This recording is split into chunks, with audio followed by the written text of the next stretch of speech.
నిన్న మంత్రి సీతక్క మరికొంతమంది మాట్లాడింది. 'జైభీం' లాంటి సినిమాకు అవార్డులు ఇవ్వరు. చట్టాన్ని వ్యతిరేకించి, పోలీసులను కొట్టి, పోలీసులను ఇబ్బంది పెట్టి, వ్యవస్థని సవాలు చేసిన ఒక స్మగ్లర్ ఎట్లా అవార్డు ఇస్తారు? 'జైభీం' లాంటి సినిమాకి ఎందుకు ఇవ్వరు? నెంబర్ 1. నెంబర్ 2 వాళ్ళన్నది.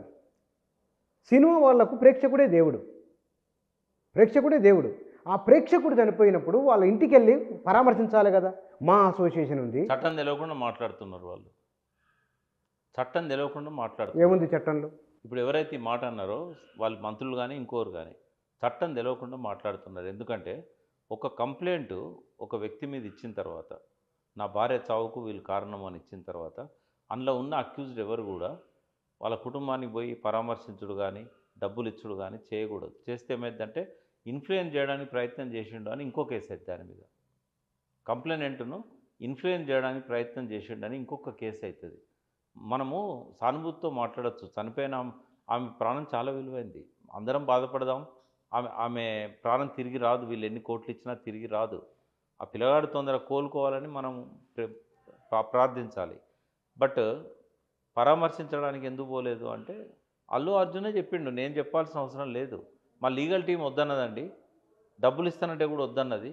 ఎందుకంటే ఇన్ఫ్లుయెన్స్ చేయడానికి ప్రయత్నం చేసిండు. సినీ పరిశ్రమ ఎందుకు పోలేదు అంటే వాళ్ళకు సంబంధించిన విఘ్నతకు సంబంధించిన అంశం అది. ఎందుకంటే మూవీ ఆర్టిస్ట్ అసోసియేషన్ వాళ్ళు కానీ, ఫిలిం ఎగ్జిబిటర్స్ అసోసియేషన్ కానీ, ప్రొడ్యూసర్స్ అసోసియేషన్ కానీ వాళ్ళు పోవాలి. వాళ్ళు పోయి పరామర్శించాలి. పోలేదు అంటే అది వాళ్ళ తప్పు. వాళ్ళకి ఎవరు సలహా ఇచ్చిందో ఇవ్వలేదో ఇటువంటివి జరిగినప్పుడు వాళ్ళకి పోవాలని ఆలోచన ఉందో లేదో మినిమం బాధ్యత అది. మినిమం బాధ్యత అది వాళ్ళ తప్పు. 100కి 100% వాళ్ళ తప్పది. అల్లు అర్జున్ పోకపోయినా వాళ్ళని పంపనుండే. దాన్నేం నేను వెనకేసుకురాని సపోర్ట్ చేయాలి. ఎందుకంటే మినిమం కనీస బాధ్యత. కానీ అల్లు అర్జున్ ఎందుకు పోలేదు అని అంటే ఆయన మీద అక్యూజ్డ్గా కంప్లైంట్ ఇచ్చిన వ్యక్తి ఆయన ఇంటికి పోయి పరామర్శిస్తే ఆయనను ఇన్ఫ్లుయెన్స్ చేయడానికి ఆయన ఇప్పుడు 25 లక్షలు అనౌన్స్ చేశాడు. ఆ అమౌంట్ ఇచ్చినా కూడా అది కేసు అయింది దాని మీద. ఆయన కూడా అన్నాడు, నాకు అల్లు అర్జున్ అంటే మాకు బాగా ఇష్టం అండి, నా కొడుకు అల్లు అర్జున్ ఫ్యాన్ కాబట్టే మేము కావాలని ఆ రోజు పోయినాము, మా జీతం తక్కువ ఉన్నా మేము 3,000 రూపాయలు టికెట్ కొనుక్కొని పోయినాము అని చెప్పి అన్నారు. సరే వాళ్ళ విఘ్నతకు వదిలేద్దాం. అది అటువంటి టైంలో 3,000 పెట్టి 30,000 సంపాదించే వ్యక్తి 12,000 టికెట్ 4 టికెట్లు కొనుక్కొని పోవాల్సిన అవసరం ఉందా అంటే అది ప్రజల విఘ్నతకు వదిలేద్దాం. బట్ ఆయన ఇప్పటికి కూడా ఏమన్నాడు, అవసరమైతే ఇట్లా అల్లు అర్జున్ పెడతారనుకుంటే నేను కంప్లైంట్ విత్డ్రా చేసుకుంటుంటాను అన్నాడు. విత్డ్రా చేసుకునే ఆ మాటే రావద్దు. ఎందుకంటే అల్లు అర్జున్ ఇన్ఫ్లుయెన్స్ చేసిండు అనేది ఇంకో కేసు అవుతుంది. సరే ఇక్కడ ప్రభుత్వ వైఫల్యం చెప్తున్నా నేను. బందోబస్తులో వైఫల్యం, అసెంబ్లీ నడుస్తుంది, అది పెద్ద గొడవ అవుతుంది. అందుకని ఏం చేశాడంటే ఉల్టా చోర్ కోత్వాల్, హెడ్డింగ్ అదే పెట్టండి దీనికి తమ్మునేల్, ఉల్టా చోర్ కోత్వాల్. తప్పు తనది, అల్లు అర్జున్ను దాని బాధ్యుని చేసే ప్రయత్నం చేస్తున్నాడు రేవంత్ రెడ్డి. అసలు లేదు, కోపం ఎందుకుంది, కోరుకుంటున్నా ఆయన మంచి. నేనేమంటున్నా బుచ్చనా, రేవంత్ రెడ్డి అనేవాడికి ఈ ప్రపంచంలో అతి తక్కువగా అరుదైన అవకాశం రేవంత్ రెడ్డికి వచ్చింది. రేవంత్ రెడ్డి ముఖ్యమంత్రి కాకముందే నేను ఒక ఛానల్లో ఆయన జర్నీ గురించి మాట్లాడాను. నేనే చెప్పాను, ఆయన ముఖ్యమంత్రి కావడానికి ఒక 10 రోజుల ముందో నెల రోజుల ముందు చెప్పాను నేను, ఈ రాష్ట్రానికి ఎప్పటికైనా ముఖ్యమంత్రి అయ్యే అవకాశం రేవంత్ రెడ్డికి ఉంటుంది, ఇప్పుడు కావచ్చు లేదా 1928లో కావచ్చు అని నేనే చెప్పాను. ఎందుకంటే ఆయన సమర్థత ఎట్లున్నా కూడా ఆయనకున్న ప్యాషన్ నాకు తెలుసు.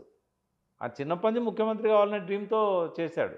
నేను ఆయనకు అభిమానిని కూడా. ఎందుకంటే ఒక వ్యక్తి లైఫ్లో ఏదైనా సాధించాలనుకొని చివరి దాకా దానికోసం నిలబడి అదే ప్యాషన్తో జీవితాన్ని మలుచుకొని ఆ లక్ష్యాన్ని సాధించేవాడు ఎవడైనా నాకు ఆరాధ్యుడే, వాడు ఎవడైనా కానీ.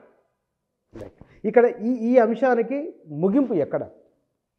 ఇంకొన్ని అంశాలు మాట్లాడుకోవాలి ఇక్కడ. చెప్పండి. దీన్ని వ్యక్తిగత గ్రడ్జ్గా రేవంత్ రెడ్డి తీసుకున్నాడు. అవసరమా?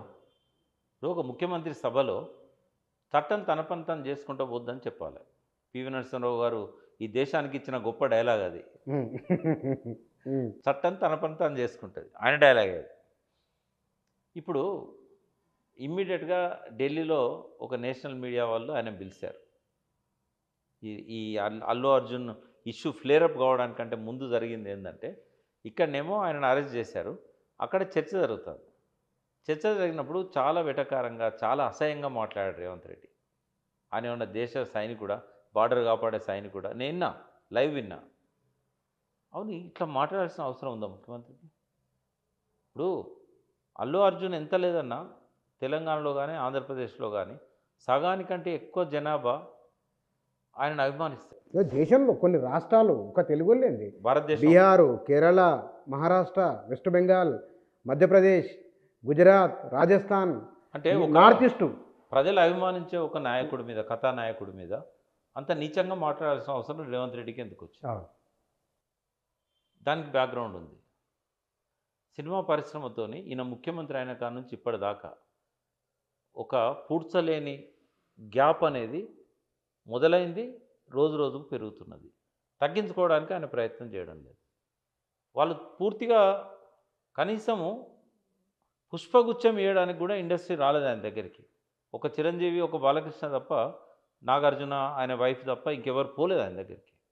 నాగార్జున కూడా తర్వాత ఇది జరిగిన తర్వాత పోయినట్టున్నాడు. ఆయన పోయిండో మరి ఆయన మిస్సెస్ పోయిందో అయితే కనబడ్డది మీడియాలో. ఎందుకు ఆ గ్యాపు? ఎప్పటి నుంచి ఉంది ఆ గ్యాపు? నువ్వు రియల్ ఎస్టేట్లో వాళ్ళతో పెట్టుకున్నావా? నువ్వు పీసీసీ అధ్యక్షునిగా వాళ్ళతో గొడవపడ్డావా?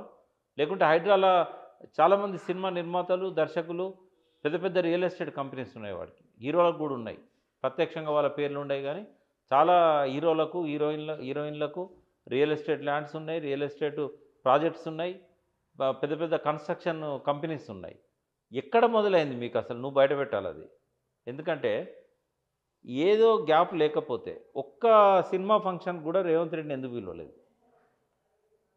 నార్మల్గా ఎప్పుడైనా ఏ రాష్ట్రంలో అయినా కనీసం ఒక 4-5 సార్లన్నా సంవత్సరానికి సినిమా పరిశ్రమలో ముఖ్యమంత్రి కనబడ్డ విజువల్స్ దొరుకుతాయి మనకు.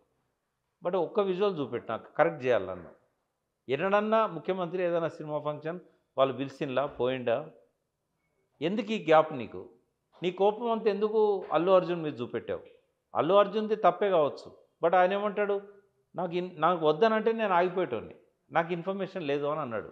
అది కోర్టు ఎంక్వైరీ చేస్తుంది, ఎందుకంటే కోర్టులో ఉంది కాబట్టి పోలీసు కూడా చెప్పినా కూడా ఆయన అయితే చెవు దగ్గర పోయి డీసీపీ మాట్లాడిన విజువల్ దొరికింది. చెవులు ఏం చెప్పిండు ఎవరు తెలుసు? ఎందుకంటే చనిపోయింది ఆమె అనే వార్త థియేటర్ దగ్గర తెలియలేదు. వాళ్ళిద్దరిని ఇమ్మీడియట్గా హుటాహుటిని హాస్పిటల్ తీసుకుపోయారు. వెంటనే ఈయన లోపలికి వచ్చి ఈయనకు చెప్పాడు. అప్పటికి డాక్టర్లు డిక్లేర్ చేశారో లేదో మనకు తెలియదు. ఆ డీసీపీకి కానీ ఆ ఏసీపీకి కానీ ఆ పేషెంట్ చనిపోయిందనే విషయం ఎప్పుడు తెలిసింది? తెలిసినాక ఎంతసేపటికి వచ్చి అల్లు అర్జున్కు చెప్పారు? ఇవన్నీ ప్రశ్నలే కదా. ఆ ఏసీపీ చెప్పిన వర్షన్ మీడియాలో 2 రకాలుగా ఉంది. ఒకటే 2 నిమిషాల్లోనే 2 వర్షన్లు చెప్పాడు ఆయన. ఫస్ట్ వర్షన్ ఏం చెప్పిండంటే, నేను అల్లు అర్జున్ దగ్గర పోయి చెప్దాం అనుకునేసరికి వాళ్ళ మేనేజరు వాళ్ళంతా అడ్డుపడ్డారు.